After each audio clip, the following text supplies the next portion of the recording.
चलो भाई, आज हम देखने वाले हैं सुधांशु सर की न्यू ठग लाइव वीडियो।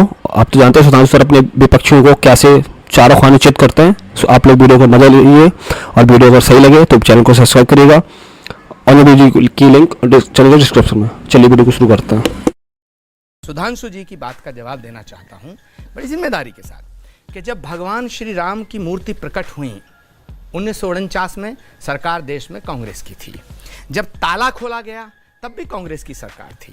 जब शिलान्यास हुआ भगवान श्री राम के मंदिर का तब भी कांग्रेस की हुकूमत थी। और 1992 के अंदर जब बाबरी मस्जिद को शहीद किया गया, उन ढांचे को ढाया गया, तब भी कांग्रेस की ही सरकार थी। इसका मतलब है कि भगवान श्री राम के जितने काम किए वो कांग्रेस की सरकार ने किए, और राम के नाम पे जो सरकार बनाई राजनीति की वो इनकी पार्टी। ठीक है सुधांशु त्रिवेदी, इनकी पार्टी। आप लोगों ने राजनीति करी, सब तो यही कर रहे थे।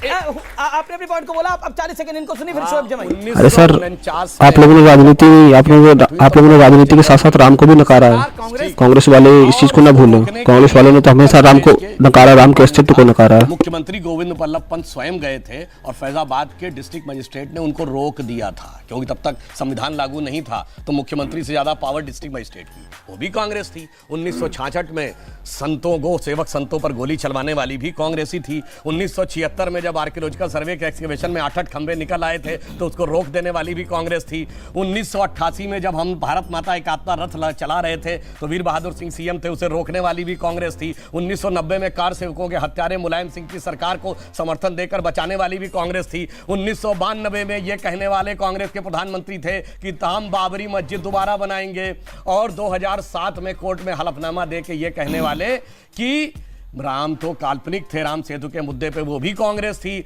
मंदिरों में जाते हैं छेड़खानी करने के लिए, वो भी कांग्रेस थी। हिंदू आतंकवादी, वो भी कांग्रेस थी। इसीलिए कहा गया है अंदर से मैलो हियो बाहिर रूप अनेक, नारायण तासो भलो कौआ तन मन एक। हाँ, आँख बंद नाक बंद, खोटा खोटा बात बंद, बनना है तो बाप बंद, छोटे थोड़ा शाप बंद। बेटा आज समझिए 2000 सुधांशु सर ने तेल दिया इनको। देखो की कम्युनिटी कौन थी श्रीनगर में? Most educated, most economically developed Kashmiri Pandit 6 महीने में साफ। 1947 में लाहौर में सबसे ज्यादा पढ़ी लिखी कम्युनिटी, सारा बिजनेस कम्युनिटी, हिंदू और सिख 6 महीने में साफ। कराची में सबसे पढ़ी लिखी कम्युनिटी सिंधी हिंदू। अंजना जी, सुधांशु जी से नहीं जीतेगा आप, उनके पास हर चीज का जवाब होता है।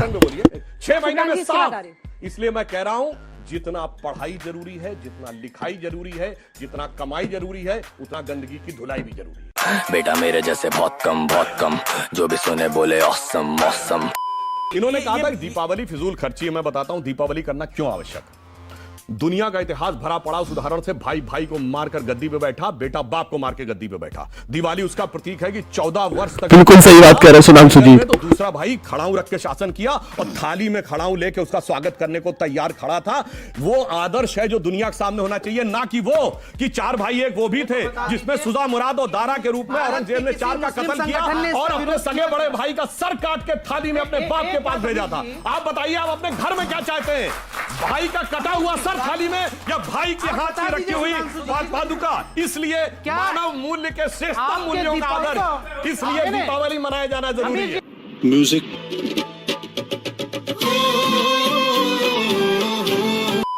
अखंड भारत आप क्या कह रहे हैं? पाकिस्तान, बांग्लादेश, इन तमाम मुल्कों को आप वापस जोड़ लेंगे, ये क्या अखंड भारत की परिकल्पना क्या है? देखिए, पहले आपको भारत, अखंडता और संघ तीनों का विषय समझ लीजिए, आपको समझ में आ जाएगा। संघ की दृष्टि में राष्ट्र एक राजनीतिक सत्ता ही नहीं है, सिर्फ जो एक पॉलिटिकल पावर से गवर्न होती है, एक सांस्कृतिक सत्ता है। इसीलिए भारत के राष्ट्रगान में पंजाब, सिंध, गुजरात, मराठा है। सिंध हमारा राजनीतिक सत्ता का अंग नहीं, फिर भी भारत का हिस्सा है। इंडस वैली सिविलाइजेशन का मेजॉरिटी एरिया पाकिस्तान में है, पर पूछिए पाकिस्तान की हिस्ट्री में पढ़ाया जाता है भारत में। ननकाना साहब और करतारपुर साहब दोनों पाकिस्तान में है, भारत की हिस्ट्री में पढ़ाया जाता है। गंधार अफगानिस्तान में है, भारत की हिस्ट्री में पढ़ाया जाता है। बिल्कुल सही बात कह रहे हैं। भारत की अखंडता का विस्तार जानते हैं कहां तक था? ये वेस्ट इंडीज कहां है? अमेरिका के पास। वहां के मूल निवासियों कहा जाता है। बिल्कुल सही, बिल्कुल, क्योंकि पाकिस्तान का कोई इतिहास ही नहीं था। और इंडोनेशिया का अर्थ जानते क्या है? ग्रीक में नीजिया का अर्थ होता है द्वीप। इंडोनेशिया मतलब भारतीय द्वीप। ये तो था हमारा ज्योग्राफी में विस्तार। और टाइम में क्या था? अभी हमने हिंदू नववर्ष मनाया था ना, तो किसी का तो 2100 कुछ पूरा हुआ 2022। हमारा ब्रह्म संवत 1,97,40,29,124 1.97 बिलियन ईयर्स का स्पेस में अखंडता है। तो टाइम और स्पेस में जो विराटता है, इसे समझिए। अब ये चेतना जग रही है तो हमें बहुत कुछ लड़ने की जरूरत उतनी नहीं पड़ेगी जितनी चेतना स्वतः साकार होते हुए गजब का टैलेंट है मैं सुधांशु सर के पास तो। मैं एग्जांपल दे रहा हूं। जिस दिन बलूचिस्तान की बात 15 अगस्त 2016 को प्रधानमंत्री जी ने की, मैं अंग्रेजी चैनल पे था, तो एक बलूच नेता अहमद मुफ्ती खान नाम था, वो वॉशिंगटन डीसी से जुड़े थे। तो उन्होंने क्या बोला, हम बलूच हैं, हम पाकिस्तानी नहीं हैं। तो पाकिस्तान वाले ने कहा कि पाकिस्तानी नहीं है तो क्या तू हिंदुस्तानी है? इंग्लिश चैनल में हिंदी में बोला। तो जानते हो क्या बोले? हां, हम हिंदुस्तानी, हम पाकिस्तानी नहीं हैं, हम बलूच हैं और हम हिंगलाज माता की संतान हैं। अब इसके बाद उसने जानते क्या बोला पाकिस्तान वाले ने? जनरल शफकत सईद थे पाकिस्तान वाले तरफ से, चेक कर लीजिएगा जाके यूट्यूब पे। क्या कहता है? अब अबे तबे पे आ गया, कहता अबे हिंगलाज माता क्यों कह रहा, भारत माता क्यों नहीं कह देता? और समझियो बलूच नेता कहता हां हम कहते हैं, हम बलूच हैं, हम पाकिस्तानी नहीं हैं, हम हिंगलाज माता की संतान हैं और भारत माता की जय। अब बताइए देश कैसे कनेक्ट होता है? क्या बात है सर, क्या बात, ये बात है। अरे सर क्या बात है। कितने लोग मानते हैं कि मंदिर हो या मस्जिद हो, लाउड स्पीकर हटना चाहिए हर जगह से? क्या बात है सुधांशु सर, बिल्कुल गजब के फैक्ट ढूंढ के लाते हैं। क्या बात है सर, ये बात है। सब मानते हैं कि लाउड स्पीकर हटना चाहिए, लेकिन सवाल ये बीजेपी पर उठता है कि आपकी नजरों में मुसलमान देश के खटकते हैं, जो आपने उमर अब्दुल्ला साहब की बात सुनी, इसीलिए उनको टारगेट करने के लिए अभी तक तो आप लाउड स्पीकर नहीं हटा रहे थे। ये क्या पहला साल है आपका शासन में? देखिए, जहां जहां हाई कोर्ट्स ने जजमेंट दिए, केरल में दिया था, बंगाल में दिया था, नहीं हटा।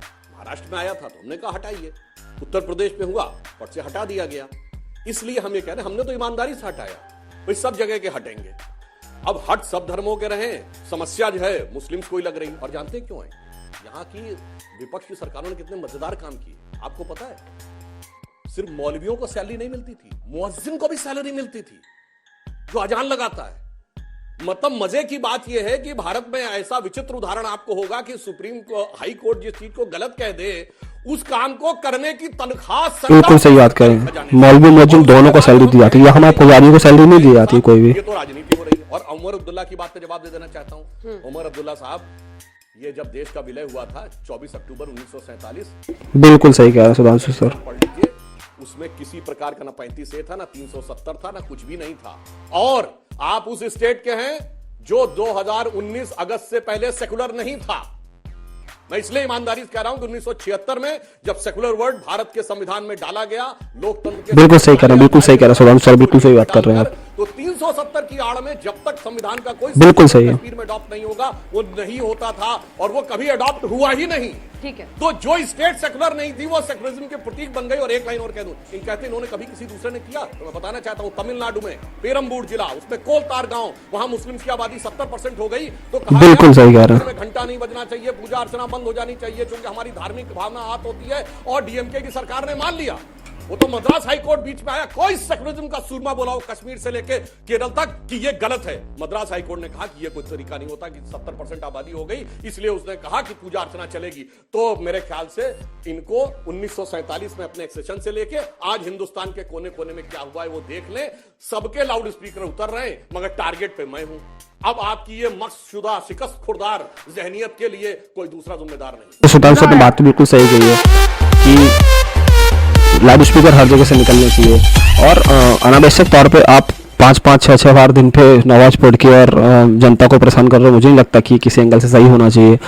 दूसरी बात अगर देखें केरल हाई कोर्ट का फैसला, मैंने भी पढ़ा था उस फैसले को, तो बिल्कुल सही बात है कि किसी इलाके में अगर मुस्लिम आबादी बढ़ रही है तो आप उसको इलाका नहीं घोषित कर सकते कि मुसलमान का इलाका, अब यहाँ पे हिंदुओं को रहने को कोई अधिकार नहीं है। ये सीन हो चुका है।